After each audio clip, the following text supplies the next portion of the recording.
দেশের কত বড় গুরুত্বপূর্ণ একজন মানুষ, বিরোধী দলের নেতা, জামাত ইসলামের আমির ডাক্তার শফিকুর রহমান। ওনার দরকার আছিল নি এভাবে বন্যাত্ম মানুষের পাশে দাঁড়ানোর? ঝড় বৃষ্টি অপেক্ষা করে উনি চলে গেছে চট্টগ্রামের মানুষের পাশে।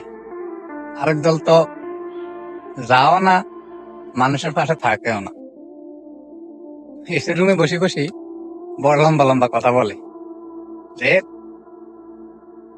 ওই যে জামাতের আমির মানুষ দেখানোর জন্য বন্যাত্ম মানুষের সামনে যায় দাঁড়াইছে, আরো পায়জামার গেঞ্জি গাদ্দি আর হালার থালা হগল।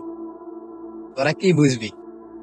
ওনারা এখন বিরোধী দল, ওনারা মানুষের পাশে যাই দাঁড়াইছে। ওনারা বিরোধী দল যখন ছিল না তখনও মানুষের পাশে এভাবে দাঁড়াইছে। আর তোরা শুধু খাই খাই খাই খাই। অন্তত মনটারে একটু নরম কর। একজন মানুষের পাশে দাঁড়াইতেছে তো তোরা দাঁড়ানোর চেষ্টা করবি, হেয়ানো না তোরা আরো ওনার নামে বদনাম রটাস যে মানুষ দেখানোর লাই উনি বন্যার্থ মানুষের পাশে গেছে। আরে কত নিচে নামবি? তোকে বিবেকের ইত্যাদি মতন দরকার। তোকে বিবেকের কপাল কবে যে বাঙালির বিবেক ঠিক মতো ঠিক জায়গায় কাজ করবো আমার বুঝে আসেন। তো তোকে জন্য কি কই আমার আল্লাহ যদি তোকে হেদায়ত করে তাহলে তোরা হেদায়ত হইবি, আর নইলে হেদায়ত হইবি না।